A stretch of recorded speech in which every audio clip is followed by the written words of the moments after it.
আসুন এবার দেখি সর্বশেষ নবী মুহাম্মদ সাল্লাল্লাহু আলাইহি সাল্লামকে নিয়ে হিন্দু ধর্মগ্রন্থে কি কথা লেখা হয়েছে। ভবিষ্যৎ পুরাণায় উল্লেখ আছে 3 নম্বর পর্ব, 3 নম্বর খণ্ড, 3 অধ্যায়, 10 থেকে 27 নম্বর শ্লোক।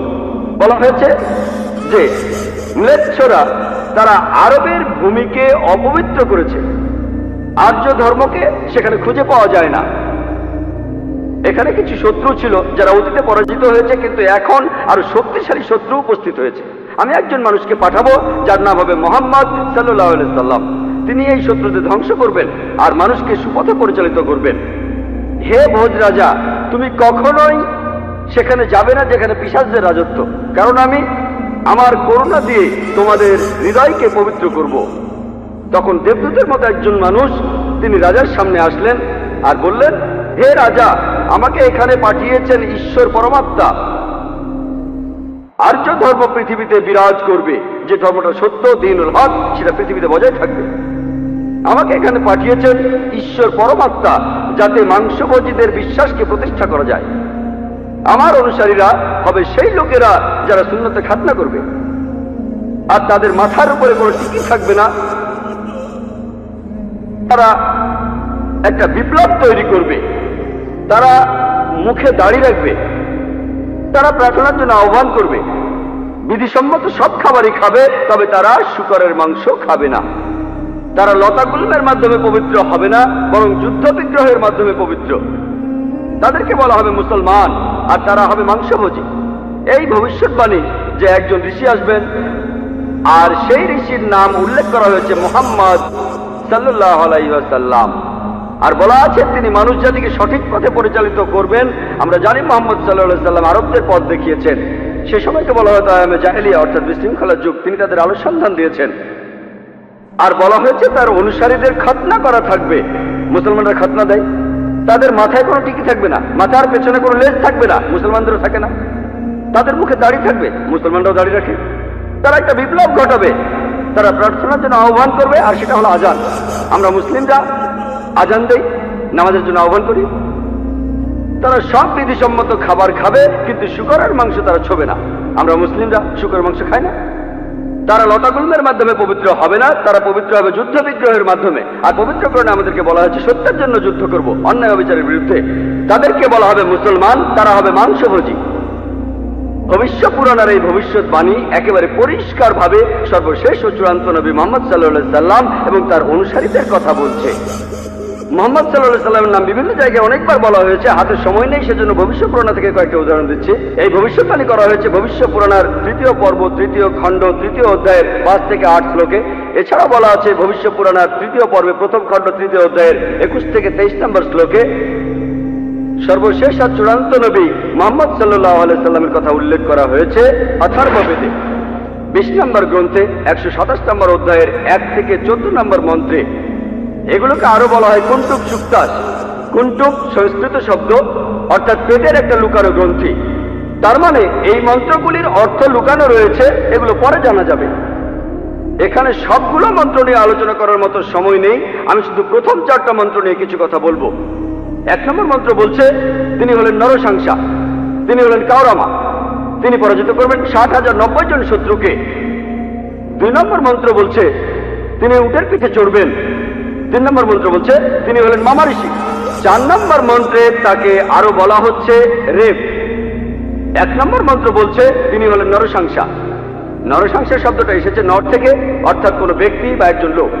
আর সাংসা অর্থ প্রশংসা, কারো প্রশংসা করা। তাহলে নরসাংসা অর্থ যে ব্যক্তিকে প্রশংসা করা হয়। আর আপনারা যদি মহানবী মুহাম্মদ সাল্লাল্লাহু আলাইহি সাল্লামের নামের ইংরেজি অনুবাদ করেন, যদি তার নামের ইংরেজি অনুবাদ করেন তার অর্থ যার প্রশংসা করা হয়, তাহলে নরসাংসা শব্দটার আরবি অনুবাদ করলে সেটা হবে মুহাম্মদ সাল্লাল্লাহু আলাইহি সাল্লাম। এখানে নামে উল্লেখ করা হচ্ছে। এরপর বলা হচ্ছে তিনি হলেন কাওরামা। এই কাওরামা শব্দটার একটা অর্থ সংস্কৃতিতে হলো শান্তির রাজপুত্র। আর মুহাম্মদ সাল্লাল্লাহু আলাইহি সাল্লাম শান্তির রাজপুত্র ছিলেন। আরেকটা অর্থ হলো যে বিদেশে যায়। হযরত মুহাম্মদ সাল্লাল্লাহু আলাইহি সাল্লাম হিজরত করেছিলেন মক্কা থেকে মদিনায়, তিনি বিদেশে গিয়েছিলেন। এছাড়া প্রথম মন্ত্রে আছে তিনি 60,090 জন শত্রুকে পরাজিত করবেন। আর সে সময় মক্কায় যেসব লোকজন থাকতো তাদের মধ্যে যারা নবীজির বিরুদ্ধে ছিল তাদের সংখ্যা আনুমানিকভাবে 60,000 জন। 2 নম্বর মন্ত্র বলছে যে তিনি উটের পিঠে চড়বেন। কোন ইন্ডিয়ান ঋষি, কোন ব্রাহ্মণই কখনো উটের পিঠে চড়বেন না, কারণ মনুস্মৃতিতে বলছে 11 নম্বর অধ্যায়ের 202 নম্বর অনুচ্ছেদে বলা হয়েছে একজন ব্রাহ্মণকে কোনো গাধা বা উটের পিঠে চড়তে নিষেধ করা হয়েছে। এতে বোঝা যাচ্ছে ইনি কোনো ইন্ডিয়ান ঋষি নন। 3 নম্বর মন্ত্র বলছে তিনি মামা ঋষি। মামা অর্থ মহা, অর্থাৎ মহান ঋষি। আর এছাড়াও অন্যান্য ধর্মগ্রন্থ বলছে সেটা মোহাম্মদ ঋষি। 4 নম্বর মন্ত্র বলছে তিনি হলেন রেব। রেব অর্থ যিনি প্রশংসা করেন। আর মোহাম্মদ সাল্লাল্লাহু আলাইহি ওয়াসাল্লামের আরেকটা নাম হলো আহমদ সাল্লাল্লাহু আলাইহি ওয়াসাল্লাম, অর্থাৎ যিনি প্রশংসা করেন। তাহলে নবীজির এই অন্য নামটা এই আহমদ শব্দটার সংস্কৃত করলে পাবেন রেব। আর এ কথাটাই রয়েছে অথর্ববেদে। এই মন্ত্রগুলি কুন্টুব সুক্তাস, এই মন্ত্রগুলি শুধু একজনকে নির্দেশ করছে, তিনি সর্বশেষ চূড়ান্ত নবী মুহাম্মদ সাল্লাল্লাহু আলাইহি ওয়াসাল্লাম। আমি কয়েকটা ভবিষ্যৎবাণীর কথা বলবো, এছাড়াও আরো আছে। মুহাম্মদ সাল্লাল্লাহু আলাইহি ওয়াসাল্লাম তার কথা বলা হয়েছে অথর্ববেদে 20 নম্বর গ্রন্থের 21 নম্বর অনুচ্ছেদের 6 নম্বর পরিচ্ছেদে বলা হয়েছে যে একজন কারু, সে পরাজিত করবে 10,000 শত্রুকে কোন রকম যুদ্ধ ছাড়াই। এখানে আহজাবের যুদ্ধের কথা বলা হচ্ছে, খন্দকের যুদ্ধের কথা পবিত্র কোরআনে সূরা আহজাবে আছে। আর কারু সংস্কৃত ভাষায় এর অর্থ যে ব্যক্তি প্রশংসা করে, যেটা মুহাম্মদ সাল্লাল্লাহু আলাইহি সাল্লামের দ্বিতীয় নাম আহমেদের অনুবাদ। যে ব্যক্তি প্রশংসা করে, এখানে বলা হচ্ছে যে ব্যক্তি প্রশংসা করে অর্থাৎ আহমদ, তিনি 10,000 শত্রুকে পরাজিত করবেন কোনো যুদ্ধ ছাড়া। আমরা জানি যে খন্দকের যুদ্ধে শত্রু বাহিনীতে আনুমানিক 10,000 সৈন্য ছিল, আর এই যুদ্ধে মুসলমানরা কোনো যুদ্ধ ছাড়াই জিতেছিল। নবীজির কথা আরো আছে অথর্ববেদে 20 নম্বর গ্রন্থের 21 নম্বর অনুচ্ছেদের 7 নম্বর পরিচ্ছেদে বলা হয়েছে যে আভান্দু তিনি 60,090 জন শত্রুকে আর 20 জন গোত্র প্রধানকে পরাজিত করবেন। আভান্দু একটা সংস্কৃত শব্দ যার অর্থ যে প্রশংসা করে, এটা মুহাম্মদ সাল্লাল্লাহু আলাইহি ওয়াসাল্লামের নামের অনুবাদ। আরো বলা আছে যে তিনি হবেন এতিম। আর আমরা এখন ইতিহাস থেকে জানি সে সময় আনুমানিক 20 জন গোত্র প্রধান ছিল মক্কা শহরে, যারা নবীজির কাছে পরাজিত হয়েছিল। আর মক্কার যেসব লোক তার বিপক্ষে ছিল তারা ছিল প্রায় 60,000। এই ভবিষ্যৎবাণীর কথা আরো আছে ঋগ্বেদে 1 নম্বর গ্রন্থের 3 নম্বর অনুচ্ছেদের 9 নম্বর পরিচ্ছেদে। এখানে সংস্কৃত শব্দ হলো সুশ্রামা। সুশ্রামা এটাও একটা সংস্কৃত শব্দ যার অর্থ যে ব্যক্তি প্রশংসা করে, যেটা মুহাম্মদ সাল্লাল্লাহু আলাইহি ওয়াসাল্লামের নামের অনুবাদ। আরো অনেক ভবিষ্যৎবাণী আছে, এখানে সময় কম তাই সবগুলো বলতে পারছি না। নবীজির কথা আরো বলা হয়েছে সামবেদে উত্তর চিকে 15 নম্বর মন্ত্রে বলা হয়েছে যে আহম্মদ তাকে দেওয়া হয়েছে অবিনশ্বর আইন। এখানে নবীজির নাম বলা হয়েছে আহমদ সাল্লাল্লাহু আলাইহি সাল্লাম, তাকে দেওয়া হয়েছে অবিনশ্বর আইন। পবিত্র কুরআন এটাই তার শরিয়া। কিন্তু যদি এই অনুচ্ছেদটার অনুবাদ পড়েন, আহমদ শব্দটা আসলে আরবি শব্দ, তারা এটার অনুবাদ করতে পারেনি, তাই লিখেছে আহাম মাটি। আহা আর মাটি সংস্কৃত শব্দ যার অর্থ আমার বাবা, তার মানে আমার বাবাকে দেওয়া হয়েছে অবিনশ্বর আইন। অনুবাদটাতে আপনারা আলাদা শব্দ দেখবেন, তবে অরিজিনাল গ্রন্থে আছে আহম্মদ। এই আহমদ শব্দটা হিন্দু ধর্মের অন্যান্য গ্রন্থগুলোতেও রয়েছে, যেমন আছে সামবেদে ইন্দ্র 2য় অধ্যায়ের 152 নম্বর মন্ত্রে নবীজিকে আহমদ বলে ডাকা হয়েছে যজুর্বেদে 31 অধ্যায়ের 18 অনুচ্ছেদে, ঋগ্বেদের 8 নম্বর গ্রন্থের 6 নম্বর অনুচ্ছেদের 10 নম্বর পরিচ্ছেদে। এছাড়া মহানবী সাল্লাল্লাহু আলাইহি সাল্লামকে বলা হয়েছে আহমদ, সেটা আছে অথর্ববেদের 8 নম্বর গ্রন্থের 5 নম্বর অনুচ্ছেদের 16 নম্বর পরিচ্ছেদে। এছাড়াও আছে অথর্ববেদের 20 নম্বর গ্রন্থের 126 অনুচ্ছেদের 14 পরিচ্ছেদে।